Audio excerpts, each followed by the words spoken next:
जय हिंद साथियों, स्वागत है एक बार फिर से आप सभी का शिक्षा संकल्प के इस ऑनलाइन यूट्यूब प्लेटफॉर्म पर। कैसे हैं आप सभी साथी? आशा करते हैं कि आप लोग बहुत ही अच्छे होंगे, स्वस्थ होंगे। आप सभी जानते हैं डेली सुबह 11:30 बजे सामान्य ज्ञान की स्पेशल क्लास होती है जो कि बीएड एंट्रेंस एग्जाम 2026 के लिए महत्वपूर्ण है। आप किसी भी स्टेट से हैं, उस स्टेट के बीएड परीक्षा की तैयारी कर रहे हैं, सुबह 11:30 बजे इस क्लास को करना बिल्कुल मत भूलिएगा। साथियों, हमने आपसे कहा था यदि आप लोग डेली इन क्लासेस को अटेंड कर रहे हैं, आप लोग जीके जीएस सेगमेंट में बहुत ही कंफर्टेबल फील करेंगे। पिछले साल का आप लोग पेपर उठाकर देखेंगे तो पाएंगे इसी आधार पर सवाल पूछे जाते हैं पेपर में। आइए शुरुआत करते हैं बिना किसी देरी के। पूरे धैर्य के साथ आप लोग अंत तक बने रहिएगा। पहला क्वेश्चन देखिए स्क्रीन पर लग चुका है और यहाँ पर सभी साथी आंसर देने का प्रयास करें। निम्नलिखित में से भारत में पहली बार लोकसभा का गठन कब किया गया था? क्वेश्चन नंबर फर्स्ट का राइट आंसर क्या हो जाएगा? सभी साथी प्रयास करें आंसर देने के लिए, और ये मोस्ट इंपॉर्टेंट सवाल है, पेपर में आया हुआ सवाल है। तो भाई जो भी लोग यहाँ पर जा रहे हैं ऑप्शन नंबर सी पर, वो बिल्कुल राइट हो जाएंगे।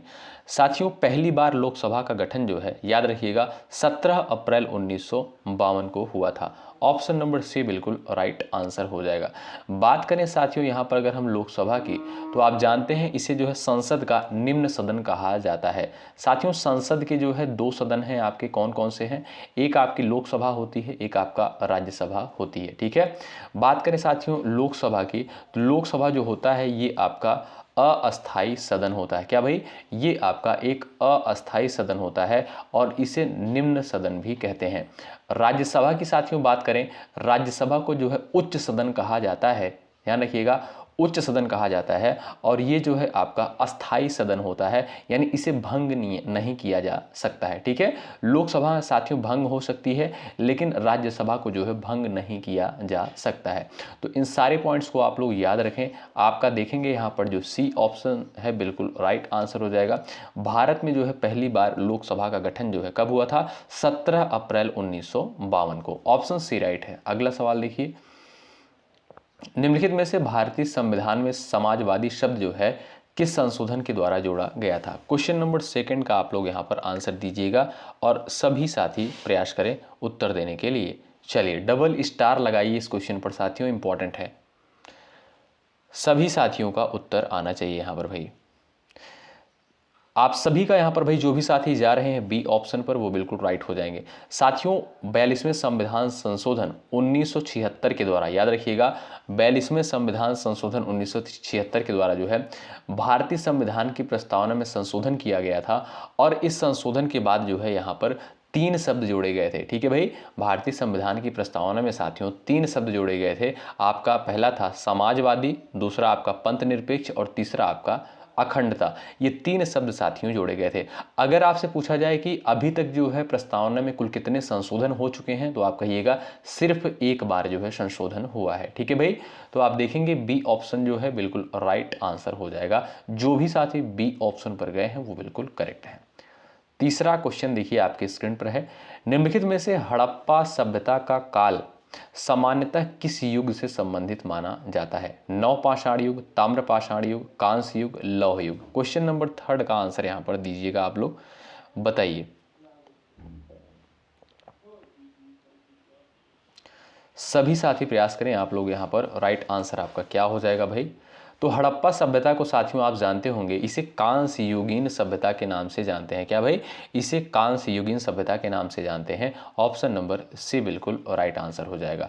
सवाल नंबर चौथा स्क्रीन पर दिया है, निम्नलिखित में से सिंधु घाटी सभ्यता का जो है सबसे बड़ा नगर जो है कौन सा था? क्वेश्चन नंबर 4 का आंसर दीजिए, डबल स्टार लगाइए, मोस्ट इंपॉर्टेंट सवाल है, बताइए फटाफट आप लोग आंसर दीजिएगा यहाँ पर। यदि आप लोग ध्यानपूर्वक इन सारी क्लासेस को अटेंड कर रहे हैं सुबह 11:30 बजे, विश्वास मानिएगा साथियों आपको कोई दिक्कत नहीं होगी, आप लोग जीके जीएस सेगमेंट में बहुत ही बेहतरीन स्कोर करेंगे।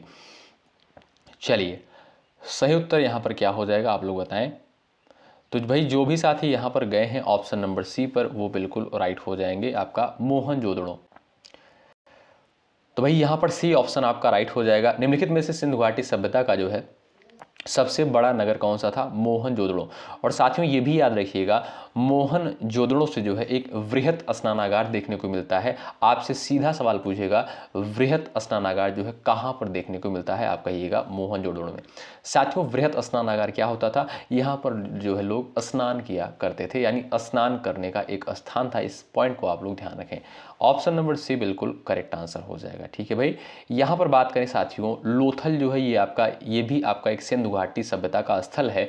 और ये कहाँ पर स्थित था? ये आपका साथियों गुजरात में। कहाँ पर साथियों? गुजरात में। धौलावीरा भी साथियों ये आपका गुजरात में स्थित था। ठीक है, इन सारे पॉइंट्स को आप लोग याद करें। अगला सवाल देखिएगा, निम्नलिखित में से अष्टाध्यायी के रचयिता कौन थे? क्वेश्चन नंबर 5 का आंसर बताइए आप लोग। चलिए फटाफट आंसर दीजिएगा आप लोग भाई। अष्टाध्यायी के रचयिता कौन थे? चलिए, तो भाई सही उत्तर हो जाएगा पाणिनि। ऑप्शन नंबर बी बिल्कुल राइट आंसर हो जाएगा। साथियों पाणिनि ने जो है संस्कृत व्याकरण पर अष्टाध्यायी की रचना की थी, और यह जो है विश्व का सबसे वैज्ञानिक व्याकरण ग्रंथ माना जाता है। ऑप्शन नंबर सी बिल्कुल राइट आंसर हो जाएगा। अष्टाध्यायी के रचयिता कौन? महर्षि पाणिनि। अगला सवाल ये रहा, निम्नलिखित में से भारत में जो है प्रथम पंचवर्षीय योजना किस क्षेत्र पर आधारित थी? क्वेश्चन नंबर 6 का आंसर बताएं। चलिए, प्रथम पंचवर्षीय योजना जो है किस क्षेत्र पर आधारित थी? उद्योग पर, कृषि पर, रक्षा पर, या आपका दिया है शिक्षा पर यानी एजुकेशन पर। तो भाई जो भी लोग यहाँ पर गए हैं ऑप्शन नंबर बी एग्रीकल्चर यानी कृषि पर, वो बिल्कुल राइट हो जाएंगे। ठीक है भाई, प्रथम पंचवर्षीय योजना का संबंध किससे था? एग्रीकल्चर से था, यानी कृषि से था। बी विकल्प आपका यहाँ पर बिल्कुल सही उत्तर होगा। आगे बढ़ते हैं भाई, और ये रहा क्वेश्चन नंबर 7वां, निम्नलिखित में से इल्बर्ट बिल विवाद किस वायसराय के साथ समय जो है हुआ था? क्वेश्चन नंबर 7 का आंसर बताएं। चलिए भाई सभी लोग प्रयास करिएगा। और साथियों इल्बर्ट बिल जो है ये आप कब लाया गया? 1883 में लाया गया था। ठीक है, 1883 में लाया गया था। किसके समय में? याद रखिएगा, लॉर्ड रिपन के कार्यकाल में। ऑप्शन नंबर जो सी दिया है ये आपका बिल्कुल सही उत्तर है। आगे बढ़ते हैं भाई, और अगला सवाल ये रहा, निम्नलिखित में से भारत में प्रेस की स्वतंत्रता का सर्वप्रथम समर्थन किसके द्वारा किया गया था? क्वेश्चन नंबर 8 का आंसर बताएं। चलिए भाई फटाफट छापिएगा आंसर आप लोग। निम्नलिखित में से भारत में प्रेस की स्वतंत्रता का सर्वप्रथम समर्थन किसके द्वारा किया गया? क्वेश्चन नंबर 8 का राइट आंसर क्या हो जाएगा? सभी साथियों का उत्तर आना चाहिए। चलिए भी, राजा राम मोहन राय, बाल गंगाधर तिलक, महात्मा गांधी, सुरेंद्र नाथ बनर्जी। बताइएगा भारत में जो है प्रेस की स्वतंत्रता का सर्वप्रथम समर्थन जो है किसके द्वारा किया गया? राजा राम मोहन राय के द्वारा। ए विकल्प आपका बिल्कुल राइट आंसर हो जाएगा। साथियों राजा राम मोहन राय ने जो है प्रेस पर प्रतिबंधों का विरोध किया, और स्वतंत्र पत्रकारिता के पक्ष में जो है इनके द्वारा आवाज उठाई गई थी। ठीक है भाई, तो जो भी साथी यहाँ पर ए विकल्प पर गए हैं वो बिल्कुल यहाँ पर राइट हो जाएंगे। आगे बढ़ते हैं, क्वेश्चन नंबर 9वां देखते हैं, निम्नलिखित में से स्वदेशी आंदोलन का संबंध किस घटना से था? बताइए। क्वेश्चन नंबर 9 का आंसर बताएं। स्वदेशी आंदोलन का संबंध जो है किस घटना से था? चलिए, तो भाई यहां पर जो आपका सही उत्तर हो जाएगा बंगाल विभाजन से। ऑप्शन नंबर बी बिल्कुल राइट आंसर हो जाएगा। बंगाल का विभाजन साथियों कब हुआ था? 1905 में। कब साथियों? 1905 में हुआ था। बी ऑप्शन बिल्कुल राइट आंसर हो जाएगा। साथियों 1905 में जो है लॉर्ड कर्जन ने बंगाल का विभाजन किया था। इसके विरोध में जो है स्वदेशी आंदोलन शुरू किया गया था। ठीक है भाई, आपका बी ऑप्शन बिल्कुल राइट आंसर हो जाएगा। ठीक है भाई, स्वदेशी आंदोलन जो है शुरू हुआ था कब? 1905 में जो है लॉर्ड कर्जन ने जब बंगाल का विभाजन किया था, इसके विरोध में जो है स्वदेशी आंदोलन की शुरुआत हुई थी। ठीक, अगला सवाल देखिए ये रहा, निम्नलिखित में से हंटर आयोग का संबंध जो है किससे था? बताइए। क्वेश्चन नंबर 10 का आंसर बताएं आप लोग। हंटर आयोग का संबंध जो है किससे था? शिक्षा, पुलिस, न्याय और आपका प्रश्न दिया है, बताएं।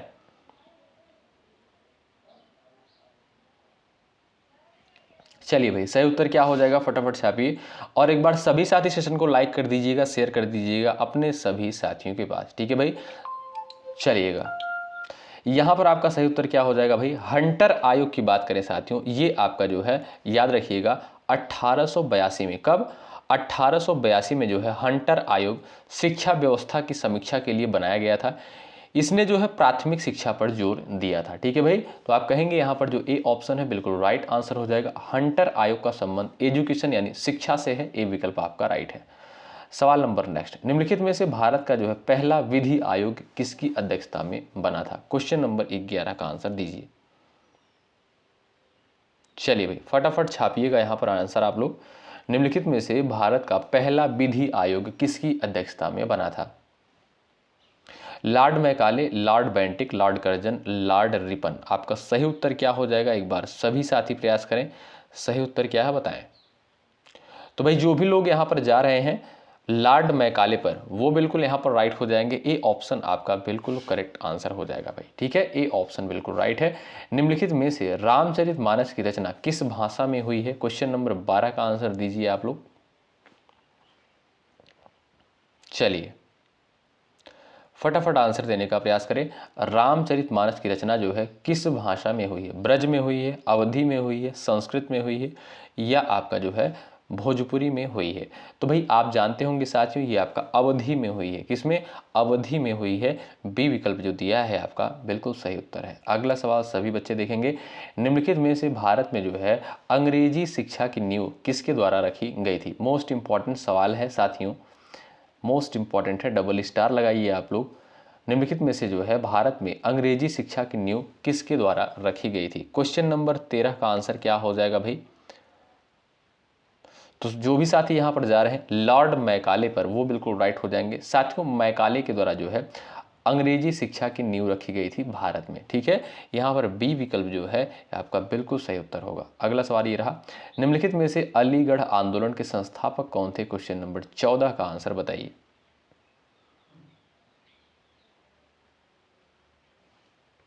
चलिएगा भाई, मोहम्मद इकबाल, मौलाना आज़ाद, सर सैयद अहमद खान जिन्ना। ऑप्शन नंबर यहाँ पर कौन सा राइट हो जाएगा भाई? यहाँ पर जो भी साथी गए भाई सर सैयद अहमद खान पर, वो बिल्कुल राइट हो जाएंगे। ठीक है भाई, अलीगढ़ आंदोलन के संस्थापक कौन थे भाई? सर सैयद अहमद खान। आपका सी ऑप्शन बिल्कुल राइट हो जाएगा। अगला सवाल, निम्नलिखित में से भारत में जो है दास प्रथा का अंत किस गवर्नर जनरल ने किया था? क्वेश्चन नंबर 15 का आंसर बताएं। चलिए, निम्नलिखित में से भारत में दास प्रथा का अंत किस गवर्नर जनरल के द्वारा किया गया था? सभी साथियों का उत्तर आना चाहिए। इस सवाल के लिए आप लोग एक बार सभी लोग प्रयास करिएगा। चलिए भाई,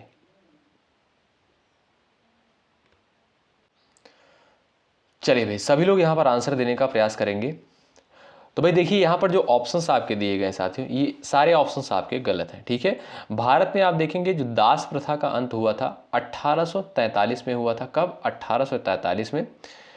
इस समय गवर्नर जनरल भाई कौन थे? लॉर्ड एलन बरो। कौन? लॉर्ड एलन बरो जो है इस समय गवर्नर जनरल थे। ठीक है भाई, तो याद रखिएगा ये डेट। अगर आपसे पूछे कि दास प्रथा का अंत कब हुआ था? 1843 में। इस समय गवर्नर जनरल कौन थे?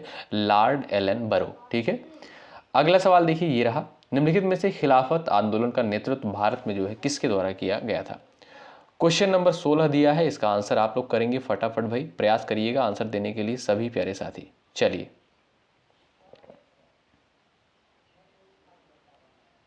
चलिए भाई, खिलाफत आंदोलन का नेतृत्व जो है भारत में किसके द्वारा किया गया था?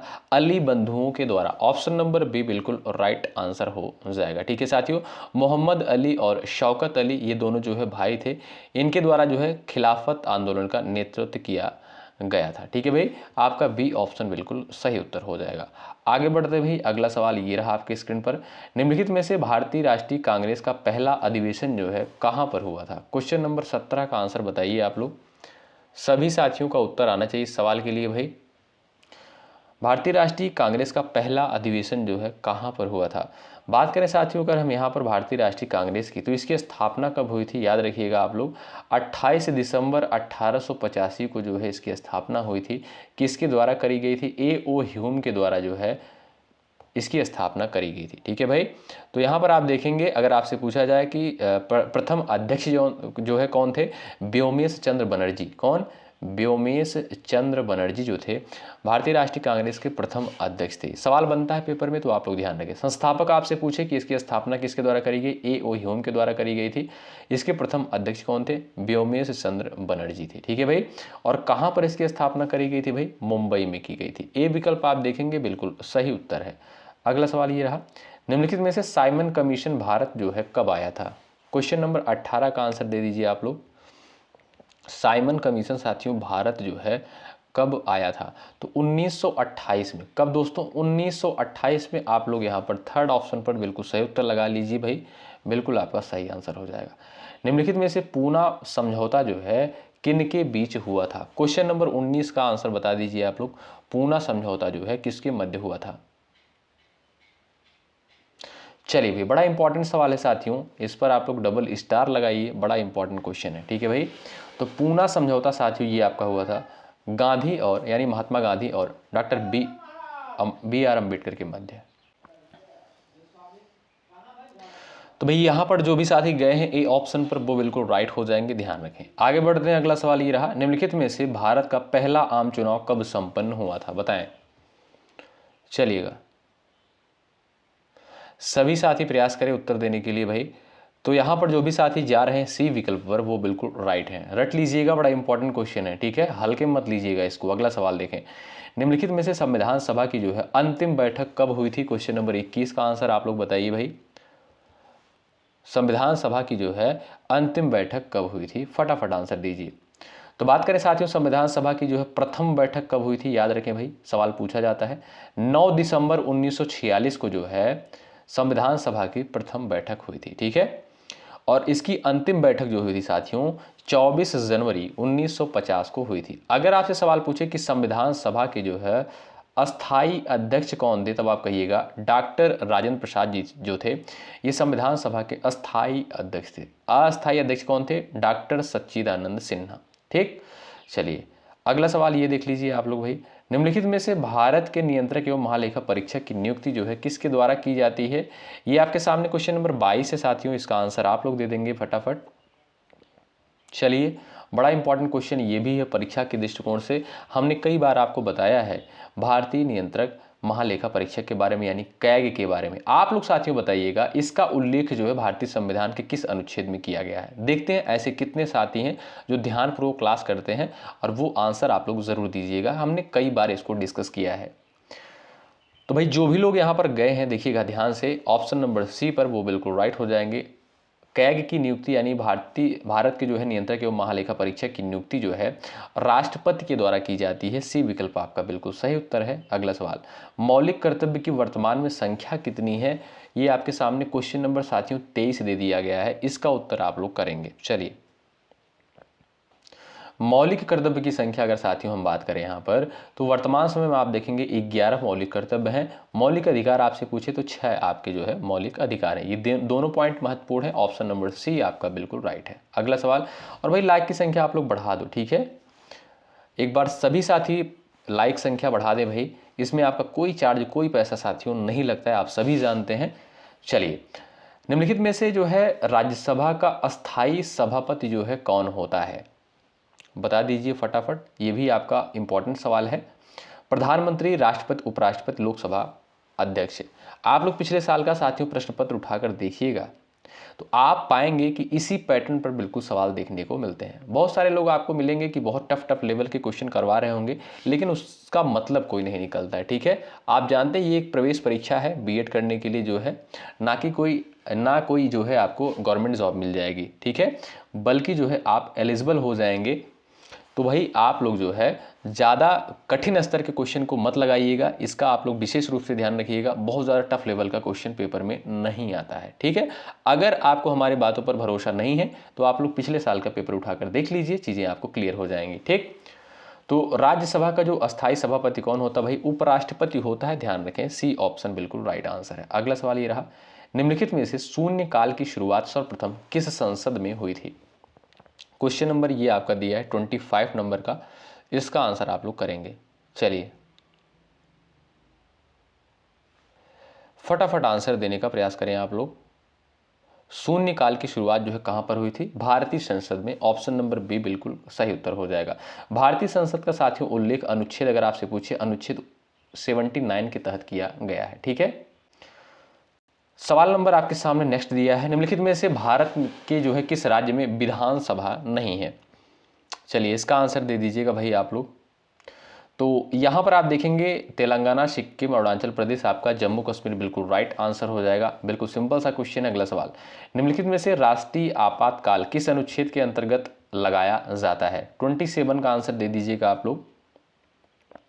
राष्ट्रीय आपातकाल जो है किस अनुच्छेद के अंतर्गत लगाया जाता है? कई बार हमने आपको बताया साथियों, राष्ट्रीय आपात आपका 352 के अंतर्गत आता है, राष्ट्रपति शासन आपका 356 के अंतर्गत आता है, वित्तीय आपात जो है आपका 360 के अंतर्गत आता है। ठीक है, तो आप देखेंगे सही उत्तर जो हो जाएगा वो हो जाएगा आपका अनुच्छेद 352। ए विकल्प बिल्कुल सही उत्तर हो जाएगा। आगे बढ़ते हैं, ये रहा अगला सवाल, निम्नलिखित में से योजना आयोग को किस संस्था द्वारा जो है प्रतिस्थापित किया गया? नीति आयोग, वित्त आयोग, योजना आयोग, आर्थिक परिषद। तो यहाँ पर देखेंगे साथियों, अगर बात करें योजना आयोग की स्थापना कब करी गई थी? 1950 में। ठीक है, इसके स्थान पर साथियों नीति आयोग वर्तमान में कार्य कर रहा है और नीति आयोग की स्थापना 2015 में करी गई। ठीक है, तो ए ऑप्शन बिल्कुल राइट आंसर है। निम्नलिखित में से भारत का जो है पहला परमाणु परीक्षण जो है कहां पर किया गया था? चलिए इसका आंसर दे दीजिएगा आप सभी प्यारे साथी। इसका सही उत्तर क्या हो जाएगा बताएं आप लोग। तो भाई सही उत्तर हो जाएगा आपका पोखरण। ए विकल्प बिल्कुल सही उत्तर है। अगला सवाल ये रहा आपके सामने, इसका आंसर आप लोग फटाफट दीजिएगा दोस्तों। निम्नलिखित में से जो है भारत में पहली बार दूरदर्शन सेवा कब प्रारंभ हुई थी? चलिए 1959 में, 65 में, 1972 में, 1900 आपका दिया है 82 में। तो साथियों 15 सितंबर 1959 को, कब? 15 सितंबर 1959 को जो है दूरदर्शन का जो है पहला प्रसारण हुआ था। ए विकल्प आप देखेंगे बिल्कुल सही उत्तर हो जाएगा। अगला सवाल देखते हैं भाई, ये रहा, मिसाइल मैन ऑफ इंडिया जो है किसे कहा जाता है? विक्रम साराभाई को, एपीजे अब्दुल कलाम को, सतीश धवन को, होमी जहांगीर भाभा को। आपका सही उत्तर क्या हो जाएगा बताएं। चलिए छापिएगा भाई फटाफट आंसर। यदि आप टेलीग्राम चैनल से नहीं जुड़े जुड़ जाइएगा, डिस्क्रिप्शन बॉक्स में लिंक आपको मिल जाएगा। मिसाइल मैन ऑफ इंडिया भाई किसे कहते हैं? एपीजे अब्दुल कलाम जी को। बी विकल्प आपका बिल्कुल सही उत्तर है। अगला सवाल, निम्नलिखित में से भारत का जो राष्ट्रीय कैलेंडर है किस पर आधारित है? बताइए, इंपॉर्टेंट क्वेश्चन, आंसर दीजिए। चलिए भाई, जो भारत का साथियों राष्ट्रीय कैलेंडर है ये किस पर आधारित है? आप देखेंगे ये आपका शक संवत पर आधारित है। ए विकल्प वाले साथी यहाँ पर बिल्कुल राइट हो जाएंगे। अगला सवाल, राष्ट्रीय विज्ञान दिवस जो है किस तिथि को मनाते हैं प्रत्येक वर्ष? आंसर दे दीजिएगा फटाफट भाई। तो भाई प्रत्येक वर्ष जो है राष्ट्रीय विज्ञान दिवस 28 फरवरी को मनाया जाता है। कब साथियों? 28 फरवरी को मनाया जाता है। बी ऑप्शन बिल्कुल राइट आंसर हो जाएगा। क्वेश्चन नंबर नेक्स्ट दिया आपके स्क्रीन पर, इसका आंसर आप लोग करें। निम्नलिखित में से जो है ब्लैक क्रांति किससे संबंधित है? कोयला है, पेट्रोलियम है, रबर है और आपका दिया है कपास। सभी साथी उत्तर दीजिएगा आप लोग। यहाँ पर आपका राइट आंसर क्या हो जाएगा भाई? तो ब्लैक क्रांति का संबंध साथियों ये है आपका किससे? पेट्रोलियम से है, याद रखें। बी ऑप्शन बिल्कुल राइट आंसर है। भारत का जो है सबसे लंबा राष्ट्रीय राजमार्ग कौन सा है? 35 का आंसर बताएं। भारत का जो है सबसे लंबा राष्ट्रीय राजमार्ग जो है कौन सा है? तो वो है साथियों आपका कौन सा? NH-44। कौन सा साथियों? NH-44 है। बी विकल्प वाले साथी यहाँ पर बिल्कुल राइट हो जाएंगे। ठीक, आगे बढ़ते हैं और ये रहा अगला सवाल, निम्नलिखित में से जो है भारत का सबसे बड़ा डेल्टा जो है कौन सा है? बताएं, बताइए फटाफट आंसर दीजिएगा आप लोग। भारत का सबसे बड़ा डेल्टा कौन सा है? सभी साथियों का आंसर आना चाहिए।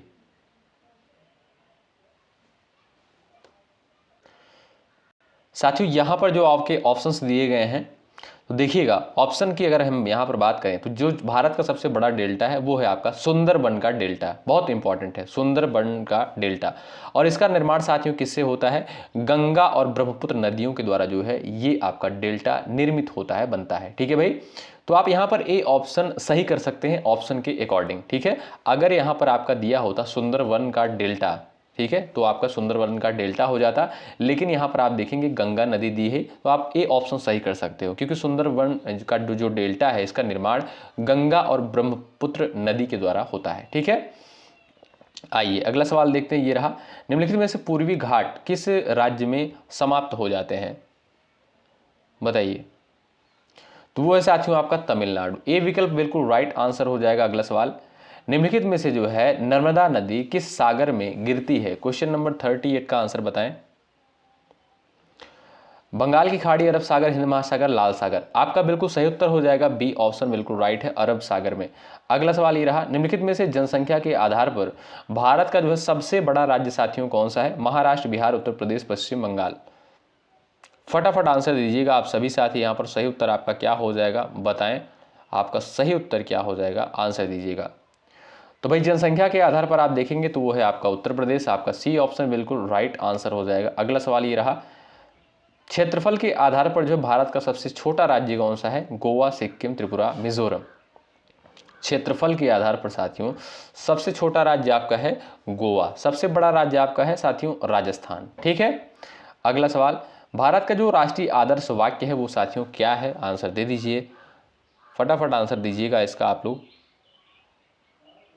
चलिए इसका सही उत्तर साथियों क्या हो जाएगा, भारत का जो राष्ट्रीय आदर्श वाक्य है वो है साथियों आपका सत्यमेव जयते। क्या भाई, सत्यमेव जयते। और ये आपका किस उपनिषद से लिया गया है, मुंडक उपनिषद से लिया गया है, ये भी याद रखिएगा। कभी कभी सवाल आपसे पूछता है कि, और ये पूछा गया सवाल कि सत्यमेव जयते जो है ये किस उपनिषद से लिया गया है, मुंडको उपनिषद से लिया गया है, याद रखिएगा आप लोग। ए ऑप्शन बिल्कुल राइट आंसर है।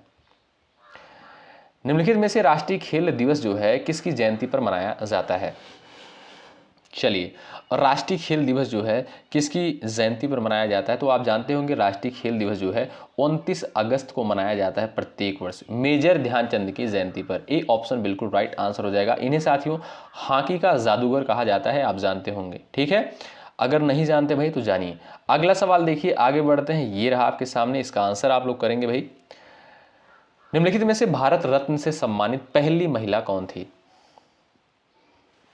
बताइए। इसका आंसर आप लोग करेंगे भाई। चलिएगा, भारत रत्न से सम्मानित जो है पहली महिला कौन थी, तो वो थी भाई कौन, इंदिरा गांधी। ऑप्शन नंबर आप देखेंगे ए जो दिया है ये आपका बिल्कुल सही उत्तर हो जाएगा, ध्यान रखें भाई। आगे बढ़ते हैं, अगला सवाल ये रहा साथियों आपके स्क्रीन पर, निम्नलिखित में से भारत की जो है पहली महिला मुख्यमंत्री का नाम आप लोग बता दीजिए। पहली महिला मुख्यमंत्री कौन थी भाई, सुचेता कृपलानी। ए ऑप्शन बिल्कुल राइट आंसर हो जाएगा। और पहली महिला राज्यपाल सरोजनी नायडू थी। ठीक है, ये भी पॉइंट याद रखिएगा। किस राज्य की राज्यपाल थी, याद रखिएगा साथियों, उत्तर प्रदेश की। ठीक, अगला सवाल ये रहा, इसका आंसर आप लोग करेंगे और फटाफट आंसर दीजिएगा। निम्नलिखित में से संयुक्त राष्ट्र सुरक्षा परिषद के अस्थायी सदस्यों की संख्या कितनी है, 3, 4, 5 और आपका दिया है 6। इसका सही उत्तर क्या हो जाएगा, फटाफट आंसर दीजिएगा आप लोग भाई। चलिएगा भाई, तो भाई अस्थायी सदस्य आप देखेंगे 5, ऑप्शन नंबर सी जो दिया है बिल्कुल सही उत्तर है।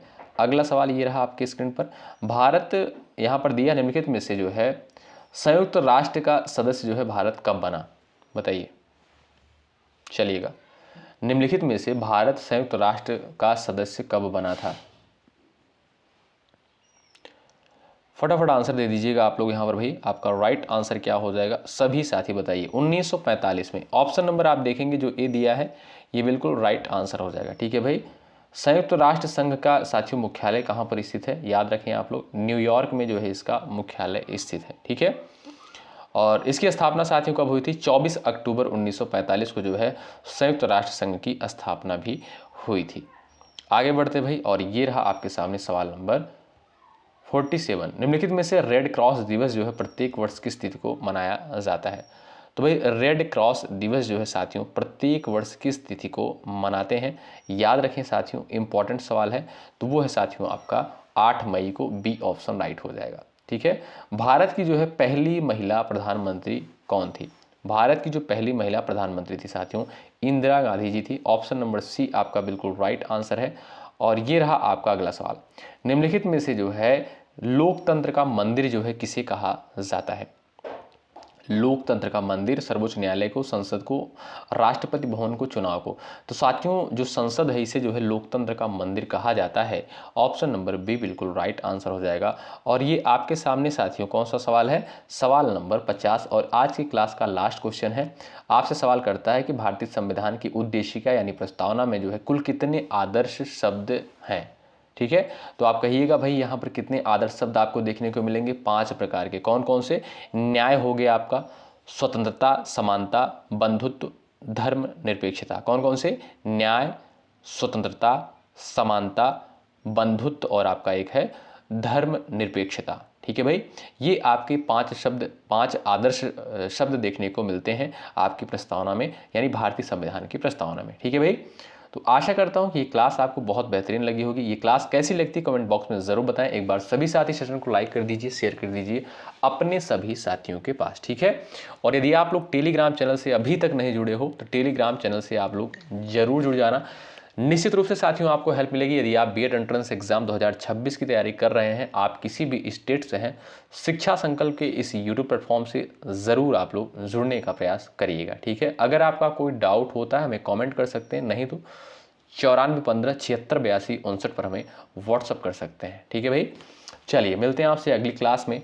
तब तक के लिए जय हिंद, जय भारत।